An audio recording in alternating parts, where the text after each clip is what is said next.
बिहार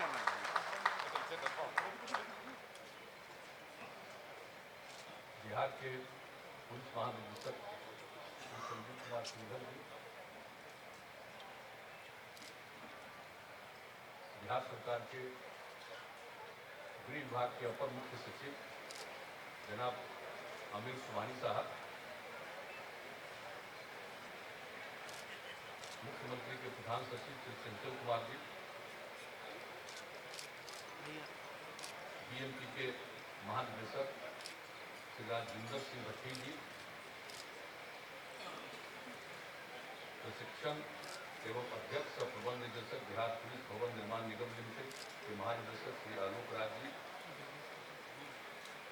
गृह रक्षा एवं अग्निशमन सेवाओं के महानिदेशक श्रीमती शोभा अहोत्कर जी, इस कार्यक्रम में उपस्थित श्री रामचंद्र खान जी, डीपी ओझा जी, श्री केश द्विवेदी जी, और इस कार्यक्रम में उपस्थित सभी पुलिस पदाधिकारीगण, कार्यक्रम में पुलिस पदक प्राप्त करने वाले सभी प्रतिभागीगण,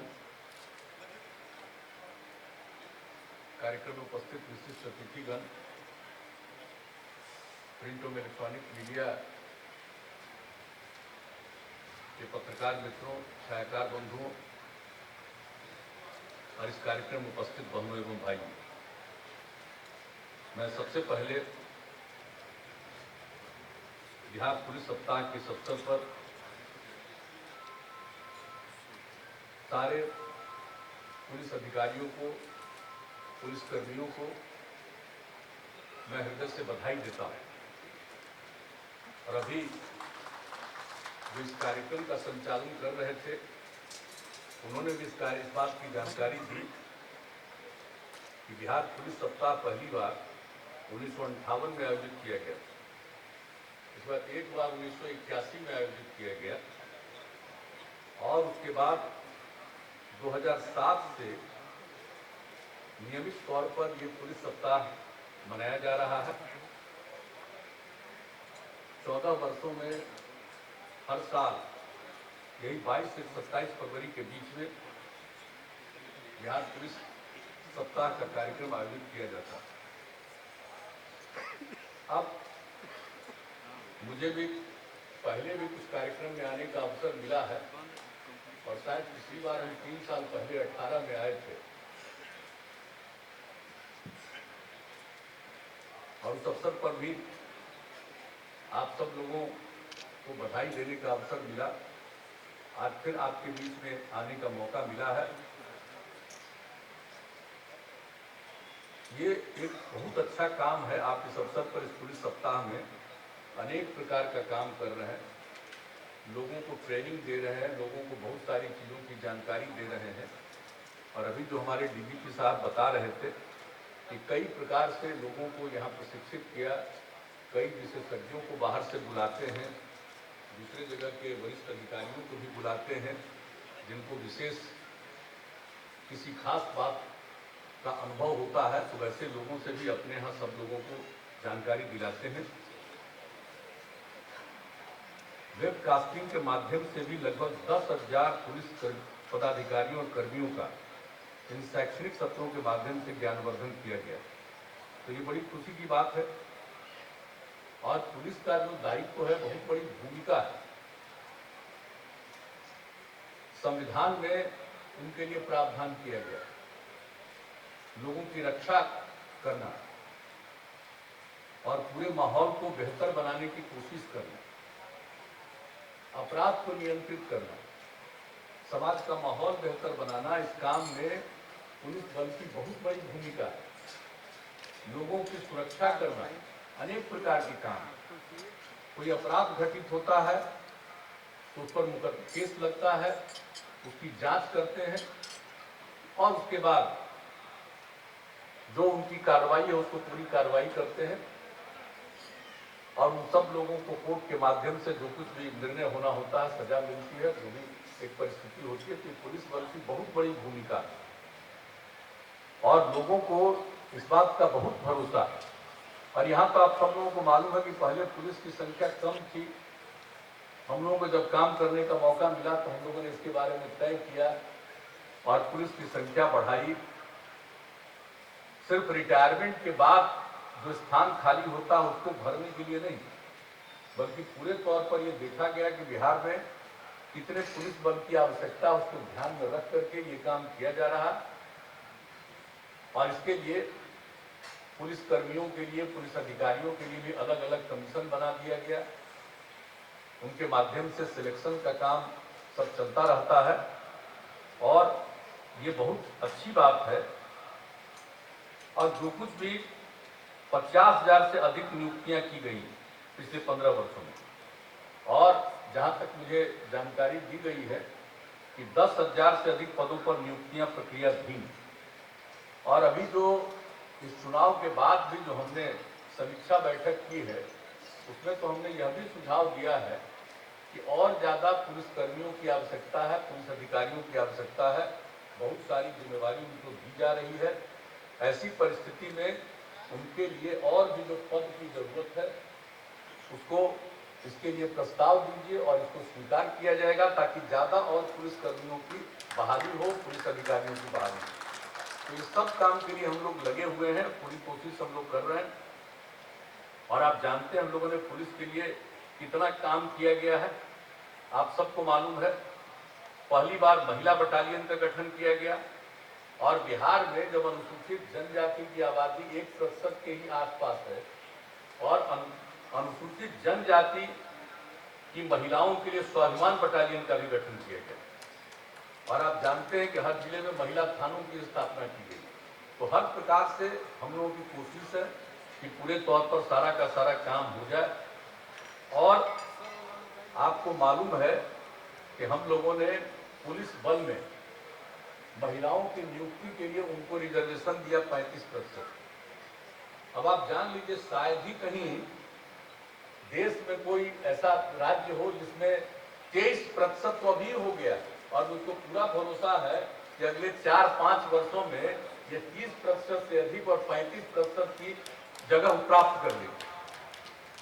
अब कितनी महिलाएं हैं आप देख रहे हैं, हम तो सब जगह जाते हैं और कहीं भी जाते हैं हम देखते हैं कि पुलिस बल में महिलाएं खड़ी हैं। हम लोगों को सचेत करते रहते हैं। हमने कहा कि पहले देखा था कि पुलिस में इतनी महिलाएं रहती हैं, जरा देख लीजिए यहाँ जितनी महिलाएं हैं आपको कहीं महिलाएं नहीं दिखेंगी। इसलिए महिलाओं को भी हर क्षेत्र में उनको अधिकार मिले, उनको काम मिले, इसके लिए हम लोग ये सब काम करते रहे हैं। और आप सबको मालूम है, और अभी तो जो बता दिया कि 23% तो अभी हो गया, ये और तो बढ़ना ही है। इससे शायद ही किसी राज्य में इतना महिलाएं पुलिस बल में हो। तो हम लोगों के द्वारा तो सब काम किया ही जा रहा है और हर प्रकार से हम लोगों का एक कमिटमेंट है, हम लोगों की प्रतिबद्धता है। कानून का राज कायम रखेंगे और समाज में प्रेम का, भाईचारा का और शांति का वातावरण रहे, आपस में सद्भावना का वातावरण रहे, सौहार्द का वातावरण रहे। इसके लिए हर प्रकार से हम लोगों ने कोशिश की है और पुलिस बल में ने भी इसमें बहुत बड़ी भूमिका निभाई। जिस तरह से पहले क्या माहौल रहता था, सांप्रदायिक टकराव का, कितने दंगे हुआ करते थे, अब उसके बाद पुलिस बल ने बिहार में ऐसी अच्छी भूमिका निभाई है। और सब लोग गड़बड़ नहीं करते, कुछ ही लोग इधर से उधर करके कुछ करना चाहते हैं। लेकिन वैसी परिस्थिति में, और चाहे किसी भी धर्म को मानने वाले लोग हैं, मैं लोगों को भी बधाई देता हूं कि वो आपस में झगड़ा नहीं करना चाहते। चंद लोग हैं जो बीच में पड़ के ये सब धंधा करना चाहते हैं, चंद लोग ऐसे होते हैं। लेकिन जो पुलिस बल की भूमिका होती है उसमें काफी अच्छे ढंग से वो काम करते हैं और मामले को बढ़ने नहीं देते हैं। कितना मेहनत करते हैं, कहीं पर कुछ घटना घट गई, किस तरह से पुलिस बल के लोग जा करके लोगों के बीच में काम करते हैं और कहीं से कोई टकराव की स्थिति पैदा न हो, इसके लिए कोशिश करते हैं। तो मैं तो इसके लिए पुलिस बल को बधाई देता हूं कि हर प्रकार से इस काम के लिए जो उन लोगों ने पूरा शुरू से, जब से हम आए हैं तब से हम इसी काम के लिए लोगों को लगाया कि अभी हो। लॉ एंड ऑर्डर के लिए तो काम करना ही है, अपराध नियंत्रण पर तो काम करना ही है, लेकिन समाज में प्रेम का, भाईचारे का, सद्भावना का माहौल हो, इसके लिए जरूरत है कि सांप्रदायिक एकता का माहौल रहे, तो उसके लिए भी पुलिस की अपनी भूमिका बहुत अच्छी रहती है। तो इस तरह से सब जगह से काम हो रहा है। और दूसरी तरफ आप समझ लीजिए कि हम लोगों की तरफ से भी जो पुलिस बल के लिए काम हो रहा है, पहले क्या स्थिति थी, लोगों को ड्रेस भी मिलता था ठीक से, कहीं दिखाई पड़ते थे, हम शुरू से कह रहे हैं। अब बाकी देख लीजिए कि किस प्रकार से इन सब चीजों को ख्याल रखा गया। अब थाना की क्या स्थिति पहले रहती, किस तरह से किनारे में थाने की स्थिति खराब, हम लोग कितना जगह थानों का निर्माण करवा रहे हैं और तेजी से ये काम हो रहा है हर प्रकार से, तो सब जगह से लोगों को सुविधा हो। और जब हम लोगों ने महिलाओं के लिए इतना आरक्षण किया तो हम लोगों ने क्या कह दिया कि चाहे जो कुछ भी थाना हो या पुलिस का जो भी दूसरा कार्यालय हो, हर जगह महिलाओं के लिए अलग से व्यवस्था करनी होगी। शौचालय का हो, स्नान करने का हो, सब चीज के लिए अलग से व्यवस्था करना है, उनको अलग से बैठने का व्यवस्था करना है। ये काम बहुत तेजी से किया गया है, कुछ ही जगह पर बचा हुआ। जो इस बार की समीक्षा हुई तो हमने देखा अभी भी कुछ जगह पर बचा हुआ, तो हमने कहा कि जल्दी से जल्दी 1 साल के अंदर एक एक काम को पूरा कर दीजिए। और हम लोगों ने अब क्या कर दिया, अब हम लोग तो अब जब ये सरकार आई है इसके बाद हमने जो कहा है 7 निश्चय 2, इसमें तो अब हम लोग कर दिए हैं कि जितने भी सरकारी कार्यालय हो, चाहे पुलिस हो, कुछ भी हो, तो हम लोगों ने महिलाओं के लिए आरक्षण सिर्फ पुलिस में नहीं, सरकारी और हर जगह के लिए हम लोगों ने जितने भी सरकारी कर्मचारी हो, अधिकारी हो, सब के लिए हम लोगों ने वही 35% का आरक्षण किया है। तो हम लोग तो अब ये कोशिश में लगे हुए हैं कि पूरे तौर पर जो भी कार्यालय हो, थाना हो, कोई भी स्थल जगह हो, वहां पर पूरे तौर पर दिखना चाहिए कि सिर्फ मर्द नहीं है, स्त्री भी है, वहां पर बहाल है और सबको दिखना चाहिए। इससे जो पुरुष और स्त्री की आबादी तो लगभग आधी, थोड़ी कम है अलग बात है, थोड़ा बहुत कम वो एक अलग चीज है, इसके लिए तो फिर आबादी की वृद्धि हो रही है, महिलाओं की भी वो एक अलग विषय है। लेकिन सबके मन में एक आत्मविश्वास का भाव पैदा होगा, उसी की बात पैदा होगी। पहले कहां कितनी लड़कियां पढ़ पाती, हम लोगों ने लड़कियों के पढ़ने के लिए जो इंतजाम करवाया, आज क्या स्थिति हो गई, 5वें क्लास के बाद कोई बेटी को भेज नहीं पाता। हम लोगों ने उनके लिए पूरा का पूरा पोशाक का हो, साइकिल की योजना जो हम लोगों ने हाई स्कूल के लिए शुरू किया, ये सब किया। अब लड़कियों की संख्या कितनी हो गई, अब पिछले साल जो मैट्रिक की परीक्षा हो रही थी, मैट्रिक में लड़कियों की संख्या परीक्षा में शामिल होने वालों में लड़कों से भी थोड़ा ज्यादा था। तो हम लोगों ने तो हर क्षेत्र में किया, तो इसके चलते उनमें आत्मविश्वास का भाव पैदा होगा। जब पहली बार हम लोगों ने 2008 में साइकिल की योजना शुरू कराई लड़कियों के लिए, क्या आत्मविश्वास का भाव पैदा हुआ। तो जब ये सब काम किया तो उसके बाद ही मेरे मन में भी ये बात आई कि सरकारी सेवाओं में और पुलिस बल में तो पहले ही, लेकिन सरकारी सेवाओं के लिए 7 निश्चय जो 2015 में हमने ऐलान किया था, 2016 से उसको लागू कर दिया। और इस बार तो कह दिया है 7 निश्चय 2 में हमने कह दिया कि भाई जितने भी सरकारी कार्यालय जिसका हमने जिक्र किया, उसमें स्पष्ट रूप से हर सरकारी कार्यालय में दिखनी चाहिए कि महिलाएं हैं, उससे आत्मविश्वास और महिलाओं का बढ़ेगा। तो ये सब काम तो किया ही जा रहा है। और ट्रेनिंग के लिए जो इंतजाम किया गया है, पहले भी हम कह चुके हैं, लेकिन जरा देख लीजिए राजगीर में जो बिहार पुलिस एकेडमी बनी है, जा करके देख लीजिए। हम तो कभी कभी कहेंगे आप लोगों को कि यहां से सब प्रेस वालों को प्रेम से ले जा करके जरा एक बार दिखा दीजिए, ताकि लोगों को मालूम हो कि किस तरह का आप वहां बनाया गया है राजगीर में। तो इस तरह से पुलिस एकेडमी भी बनाई गई। यहाँ पर जो पुलिस मुख्यालय है सरदार पटेल भवन, कभी कोई सोचता था, तो हमने पुलिस के लिए जो जितना काम किया, थाना वगैरह को भी जाकर के जो बन रहा है देख लीजिए। पहले थाना कैसा लगता था और अब कैसा सुंदर लगता है। तो एक एक काम तो हम लोग कर रहे हैं, नियुक्ति भी हो, ट्रेनिंग भी हो, उनके लिए सारा प्रबंध हो, ये सब काम हम लोग कर रहे हैं। और हम लोग की यही अपेक्षा है कि सब मिल करके पूरी मुस्तैदी के साथ अपनी जिम्मेवारी निभाएंगे, ये हमको पूरा का पूरा भरोसा है। और जो कुछ भी काम आपके जिम्मे है, इन सब कामों को पूरे तौर पर करना चाहिए। और जो कुछ भी अब जरूरत है किसी भी चीज के जांच के लिए, तो जो भी विधि विज्ञान इकाई, चलंत विधि विज्ञान इकाई है, वो भी हम लोगों ने तय किया है कि जिला स्तर पर भी बन जाए। तो हर प्रकार से भी किसी भी मामले की जांच कर रहे हैं और उसके लिए कुछ जांच करने की जरूरत पड़ गई और उसको भेजना पड़ा अनुसंधान के लिए, तो उसमें जल्दी से जल्दी हो।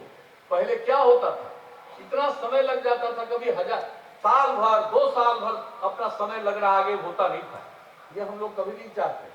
हम चाहते कोई भी घटना घटी अपराध की, तत्काल उसकी जांच होनी चाहिए और जल्दी से जल्दी उसको न्यायपालिका में पहुंचा देना चाहिए अपना काम, और वहां पर इन सब बातों की सुनवाई होती है और उसके बाद जो निर्णय होता है, ये संविधान में अधिकार वहां। लेकिन बुनियादी अधिकार लोगों की सुरक्षा करना, और अगर कोई क्राइम करता है, अपराध करता है, तो उसके बारे में पूरी की पूरी जांच करना, ससमय कर देना, तो इसके लिए बहुत जरूरी है। तो हम लोग तो अब जिला स्तर पर भी ये विधि विज्ञान के लिए इंतजाम हम लोग करवाने वाले हैं। चलंत विधि विज्ञान इकाई, उसका नाम दिया गया डिस्ट्रिक्ट मोबाइल फॉरेंसिक यूनिट, ये सब भी हम लोग करने वाले हैं। और जिस तरह से डॉग स्क्वाड का, श्वान दस्ता का काम हुआ, कितना ज्यादा श्वान दस्ता में इतना अच्छा काम किया आप लोगों ने, हमने जो देखा है, इसके लिए हम विशेष तौर पर बधाई देते हैं। और श्वान दस्ता को अब लगा रहे हैं शराबबंदी में भी, उसमें भी पकड़ने में वो जा करके देख लेगा, वो जो कुछ भी है, डॉग जो है कहां पर क्या हो रहा है, दारू का धंधा, उसको भी देख लेगा। इसके लिए भी लोगों ने उसको भी शुरू किया, श्वान दस्ता का भी यूनिट उसमें भी लगाने वाले हैं। तो मैं इसके लिए आपको विशेष तौर पर बधाई देता हूं। ये सब काम करिए, आगे बढ़ाइए। और आप सबको मालूम है कि हम लोगों ने सबके लिए किया है। अनुसूचित जाति जनजाति थाना भी स्थापित किया है हर जिले में, और मद्य निषेध को कारगर ढंग से क्रियान्वित करने के लिए सभी प्रकार के कदम उठाए जा रहे हैं। इन लोगों ने ये जो कार्यक्रम किया है अपना, इस कार्यक्रम में जो बिहार पुलिस सप्ताह है, इसमें मद्य निषेध पर भी लोगों के साथ बैठ करके पूरी चर्चा की है। और जो हम लोग मद्य निषेध के लिए काम कर रहे हैं, ये कितना जरूरी है। बहुत लोग तो होते हैं और महिलाओं की मांग और लोगों की इच्छा, युवक युवतियों की मांग, हम लोगों ने इसको लागू कर दिया। 2015 में महिलाओं की एक सभा थी, उसमें हम थे, उन लोगों ने मांग की, हमने कहा चलिए भाई अगले बार आएंगे तो लागू करेंगे। तो 15 में फिर जीत गए, 16 से हम लोगों ने लागू कर दिया, 1 अप्रैल 2016 से। और कितना इसके लिए हम लोगों ने अभियान चलाया। लेकिन आप कोई भी काम करिएगा, कुछ तो गड़बड़ करने वाला होता ही न है। आदमी का स्वभाव होता है, आदमी में ज्यादातर लोग अच्छी भावना के होते हैं, 90%, लेकिन 10% लोग इधर उधर सोच में रहता है। तो उस पर तो देखना ही पड़ेगा। और लोग इस काम को देख रहे हैं, तो कई तरह के काम, और अभी तो हाल ही में देख लिया कि पुलिस वाले पहुंच गए और वो धंधा करने वाला गोली चला दिया। तो ये सबको पता है लोगों को, लोग हर प्रकार से इस काम को कर रहे हैं। और इसके लिए हम लोगों ने पूरी बात कही है कि भाई पूरे तौर पर टीम को ही भेजा करें, इक्का दुक्का लोग आदमी नहीं जाए, पूरी टीम जाए और पूरे तौर पर देखे। और सारे पुलिस बल के लोगों को भी, सब लोगों ने संकल्प लिया, सब लोगों ने वचन दिया, तो सब लोगों को काम करना चाहिए। इक्का दुक्का इधर उधर कर सकता है, लेकिन पूरे तौर पर मन में ये बात को रखना है। और इसको पूरे तौर पर, बहुत लोग इधर उधर की बात आजकल करते रहते हैं, तो कह देते कि कुछ गड़बड़ करने वाला लोग है, और गड़बड़ी के आधार पर ही जो इतना बड़ा काम किया जा रहा है, इसके लिए लोग इस तरह की बात करते हैं। आप जरा बताइए, मैंने तो पहले भी आप लोगों को और लोगों के बीच में भी बताया था 2018 में। आप जरा बताइए, WHO ने, वर्ल्ड हेल्थ ऑर्गेनाइजेशन ने पूरे दुनिया में रिसर्च करवाया, पूरे दुनिया के हर देश में रिसर्च करवाया। और ये बात हम पहले भी लोगों को बताते हैं, हमको फिर बताना बहुत जरूरी है। और किस तरह से लोगों को कहा उन्होंने कि विश्व भर में एक साल में 30 लाख लोगों की मृत्यु हुई, जो इन लोगों ने सर्वे किया, और कुल मृत्यु का 5.3% सिर्फ दारू पीने से दुनिया का। वर्ल्ड हेल्थ ऑर्गेनाइजेशन ने WHO में जो लोग पूरा का पूरा रिसर्च किया, इसके बारे में पूरा अध्ययन किया, उसके बारे में कहा जरा एक एक बात। हम तो आप यहीं पर बैठे हुए हैं, डीसीपी साहब भी, गृह विभाग भी, मद्य निषेध विभाग भी देखते, अपर मुख्य सचिव, भाई इस बात को तो हम बोलते रहते हैं हर जगह, इस बात को लेकर के लोगों के बीच में थाने के माध्यम से, मद्य निषेध विभाग के माध्यम से इस बात को एक एक लोगों को बताना चाहिए कि लोगों को मालूम है कि दुनिया भर में क्या होता है एक एक चीज का। और आप जान लीजिए युवाओं का मृत्यु दर क्या है। शराब पीने के कारण 20 साल से लेकर के 39 साल से लेकर के 20 साल के बीच में ये जो मृत्यु का दर है 13.5%। दुनिया का, ये हिंदुस्तान का नहीं कर रहे, पूरे वर्ल्ड का है। 13.5% लोग ये यंग है, यूथ है, 20 से 39 वर्ष की आयु में, वो इसके शिकार होते हैं। और शराब के कारण मृत्यु टीबी, HIV, एड्स, मधुमेह से होने वाले मृत्यु से अधिक, यानी इस तरह की गंभीर बीमारियों से जो मृत्यु होती है उससे भी ज्यादा दारू पीने के कारण मृत्यु होती है। ये शराब पीने के कारण 200 प्रकार की बीमारियों के शिकार होते हैं। तो एक एक बात को लोगों को बताना चाहिए। हम तो जहां जाते हैं लोगों को बताते हैं दारू पीने से बीमार पड़िएगा, कई तरह की बीमारियां होंगी। ये सब लोगों के बीच में ये तो कंपेन निरंतर करते रहना है। कुछ तो बाएं दाएं गड़बड़ करने वाला होता है, ये क्या करिएगा। ये तो मनुष्य के कुछ लोगों का स्वभाव है। तो दुनिया भर की बात ये धरती पर पैदा लेता है तो आप पूरा का पूरा इतिहास, कोई भी धर्म मजहब को देख तो लीजिए, उनके इतिहास को पढ़िएगा तो आपको पता चलेगा कि गड़बड़ करने वाला आदमी कैसे था और गड़बड़ कर से मुक्ति पाने के लिए किस तरह से धार्मिक काम हुआ। और उस तरह से जो भी देखिएगा हर जगह आपको मिलेगा, कुछ न कुछ बायां दायां करने वाला लोग होता है। लेकिन लोगों पर इस चीज का दुष्प्रभाव न पड़े, इसके लिए लोगों को जागरूक करने के लिए इन बातों को बता देना बहुत जरूरी है। आप जान लीजिए दारू पीने से आत्महत्या, दुनिया भर में जितनी आत्महत्या हुई है उसमें 18% आत्महत्या शराब पीने के कारण। आप बोल दिए सुसाइड भी कर लेता शराब पीने के कारण। कितनी गंदी चीज है शराब। कुछ लोगों को शराब अच्छा लगता है, आपसी झगड़ा, आपस में मारपीट, फायरिंग, कुछ भी करके आपसी विवाद करके भी जो मृत्यु हुई है शराब पीने के कारण 18% दुनिया भर में। बोलिए एक साल का पूरा सर्वे करके एक साल के अंदर क्या होता है इसके बारे में WHO ने इन बातों को कहा। और सड़क दुर्घटना में ड्राइवर दारू पी के चलाता है, तो जो दारू पी के चलाएगा तो एक्सीडेंट कर ही देगा ना। तो जो एक्सीडेंट होता है दुनिया में, सड़क का एक्सीडेंट, 27% एक्सीडेंट ड्राइवर के दारू पीने के कारण होता है। तो आप जरा समझ लीजिए कि क्या क्या स्थिति है, कितने लोग शिकार होते हैं, मरते हैं। अगर इन बातों को नहीं बताया जाएगा, लोग खाली दारू पी करके मौज लेता है, कितने प्रकार की बीमारी होगी ये अच्छी तरह लोगों को जानना चाहिए। खाली बीमारी के बारे में हम बता देते हैं आपसी झगड़ा में, आपसी, और इसके बारे में जान लीजिए लीवर की गंभीर बीमारी, लीवर सिरोसिस के जितने मामले हैं 48% दारू पीने के कारण। माउथ कैंसर, मुंह में जो कैंसर होता है उसके मामले में 26% शराब पीने के कारण। माउथ कैंसर से जो शिकार होते हैं ये शराब पीने के कारण होते हैं।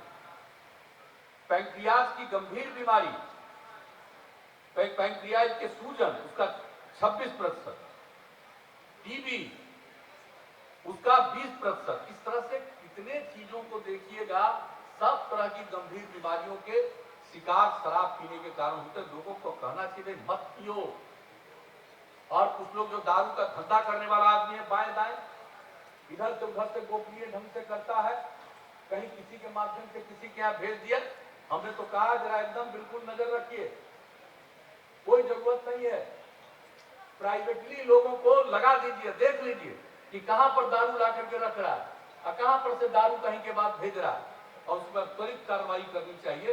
ये सब काम करना है। अभी तो आपने बताया, डीजीपी ने अपने भाषण में कहा जो बाहर से दारू भेजता है, अब उन लोगों को भी गिरफ्तार किया। 2 ऐसे कंपनी वालों को इन लोगों ने पकड़ा है। अब कार्रवाई जरा गंभीर हो रही। अब किसी के मन में भी कोई हो, किसी के नजदीक वाला आदमी भी गड़बड़ करता हो, उसके प्रति कोई सिंपैथी नहीं होनी चाहिए, उसको सीधे अंदर कर देना चाहिए। और उसके बाद तो हम लोगों ने कितना शुरू में किया था भाई कि शराब से वंचित होना चाहते हैं तो बैठ करके उनका ट्रीटमेंट। कई जगह कहता है कि नहीं, कुछ लोगों के लिए शराब पीना जरूरी है, सब इससे बोगस कोई बात ही नहीं, कोई मतलब नहीं कि दारू पिएगा तभी पिएगा, ऐसी कोई बात नहीं। इसलिए आपने जब इस बात की चर्चा की तो हमने इस बात का जिक्र कर दिया कि अब हम लोगों को इन सब चीजों के बारे में अच्छी तरह देखना है और पूरे तौर पर हर प्रकार से हम लोगों को ये सब काम करना है। और आप लोगों के द्वारा तो बहुत काम हुआ है। हमने फिगर मांगा था पुलिस से, तो मिला है कि अप्रैल 2016 से लागू हुआ और जनवरी 2021 तक का फिगर हमको जो प्राप्त हुआ है, शराबबंदी से संबंधित 2,55,111 मामले इन लोगों ने दर्ज किए। लगभग 51.7 लाख लीटर देसी शराब और 94.9 लाख लीटर विदेशी शराब जब्त की गई। 3,39,401 अभियुक्तों की गिरफ्तारी हुई। 470 अभियुक्तों को न्यायालय से सजा मिली। सीमावर्ती राज्यों एवं नेपाल के 5,401 शराब कारोबारियों को गिरफ्तार किया गया।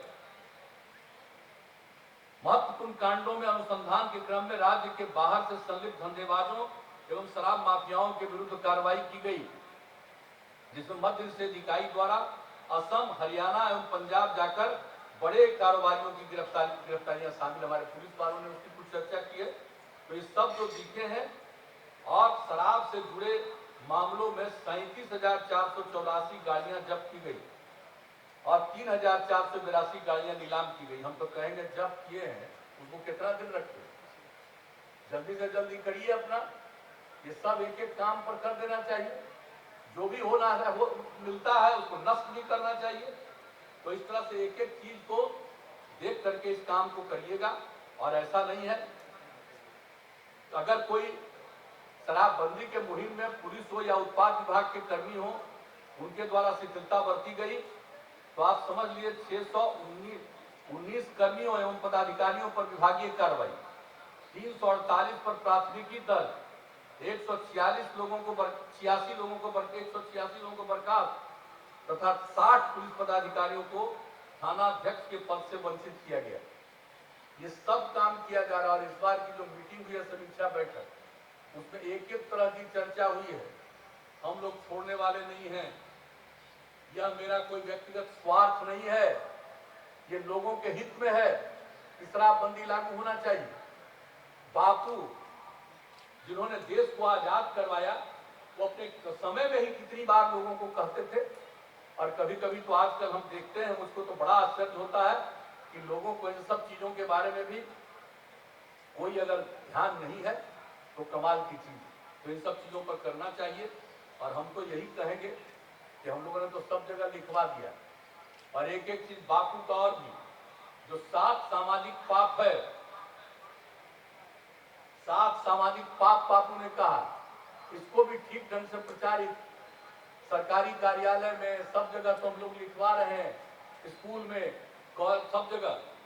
क्या उन्होंने कहा? सिद्धांत के बिना राजनीति। अगर कोई राजनीति करता हो तो सिद्धांत नहीं है, ये पाप है, सामाजिक पाप। काम के बिना धन, मैंने काम करके ना धन इकट्ठा करिएगा, घुसखोरी करके धन लीजिएगा, बाएं दाएं करके धन प्राप्त करिएगा, तो काम के बिना धन, बापू ने कहा कि सामाजिक पाप है। विवेक के बिना सुख, बहुत लोगों को लगता है कि हम सुख में है, प्लीजर विदाउट कॉन्शियस। तो अगर विवेक नहीं है, विवेकशील नहीं है, तो आपके सुख का क्या मतलब? चरित्र के बिना ज्ञान, बहुत लोग अपने को ज्ञानी समझते हैं, लेकिन अगर वो चरित्रवान नहीं है तो चरित्र के बिना ज्ञान सामाजिक पाप है। बहुत ऐसे लोग तो आजकल सबसे ज्यादा ना लिखते उठते हैं, और क्या क्या लिखते रहते हैं। सब जो काम हम लोग करते हैं तो अपने को समझते हैं कि हम लिखते हैं तो बड़ा भारी ज्ञानी है, और लिखते हैं गड़बड़।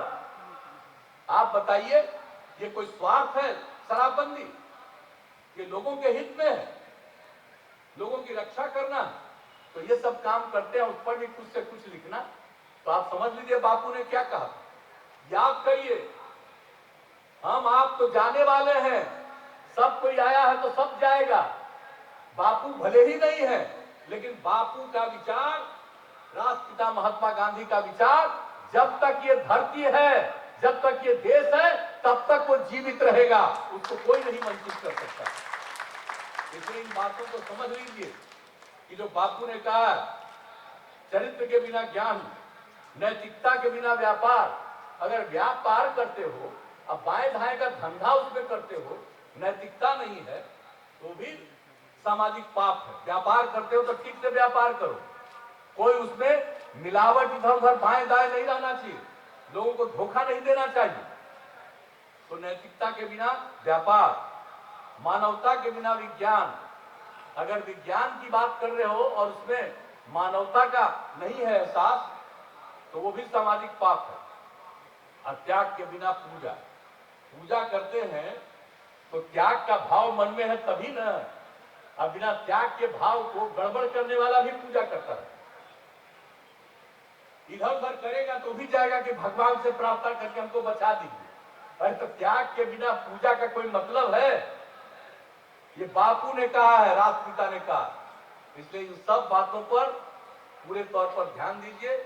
और उनके कहने के मुताबिक हम लोगों ने जो पर्यावरण पर काम किया, जो पृथ्वी है वो सबकी जरूरत को पूरा करने में सक्षम है, लालच को नहीं पूरा कर सकता। ये पर्यावरण पर जागृति 100 साल पहले से वो किए, और 100 साल से भी पहले से उन्होंने जागृत किया लोग। और हम लोग इसके लिए जो कर रहे हैं, जल जीवन हरियाली अभियान, तो एक एक काम हम लोग कर रहे हैं। समाज में शांति हो, प्रेम का वातावरण हो, सद्भावना का माहौल हो, और सब लोगों को अच्छी चीजों के बारे में बताया जाए, तो ये बहुत जरूरी है। तो ये सब काम तो हम लोग कर रहे हैं। और पुलिस बल की बहुत बड़ी भूमिका है, उनकी जो भूमिका है बहुत महत्वपूर्ण है। लोगों को भरोसा रहता है कि अगर पुलिस सक्रिय है तो अपराध नहीं होगा, लेकिन कुछ लोग तो गड़बड़ करते हैं। इसलिए जो अपराध करता है उसको न सिर्फ गिरफ्तार करना, बल्कि पूरे अपराध को नियंत्रित करना, यह बुनियादी दायित्व है। और सब लोगों को बहुत ज्यादा भरोसा है। मैं तो देखता हूं, निरंतर काम करते रहते हैं, बात होती रहती है, समीक्षा होती रहती है। पहले से आज के तुलना में सिर्फ पुलिस बल की संख्या में नहीं, बल्कि उनके काम में भी बहुत ही अंतर आया है, बेहतर अंतर आया है।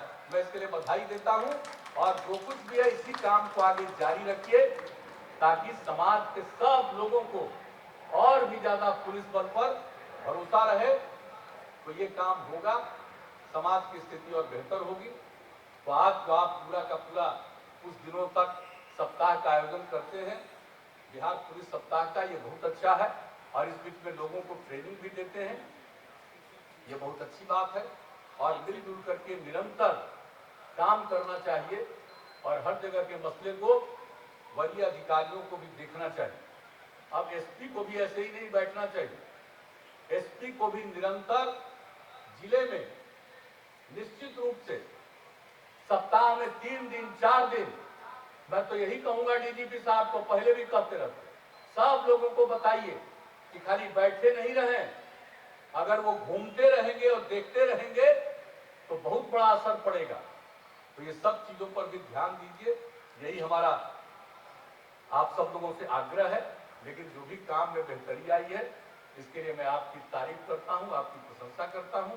और बेहतर काम हो, बिहार आगे बढ़े, और लोग यहां से ले, बहुत कुछ आप दे सकते हैं, लोगों को सीख दे सकते हैं। तो यही काम करिए, इसमें आपको कामयाबी मिले। यही बिहार पुलिस सप्ताह के अवसर पर मेरी कामना है, आप सब लोगों के प्रति शुभकामना है। और इतनी ही बात कहते हुए मैं आप सब लोगों का अभिनंदन करता हूं और इस कार्यक्रम के लिए और मुझको भी बुलाने के लिए मैं आप सबको हृदय से धन्यवाद देता हूं और अपनी बात समाप्त करता हूं। जय हिंद।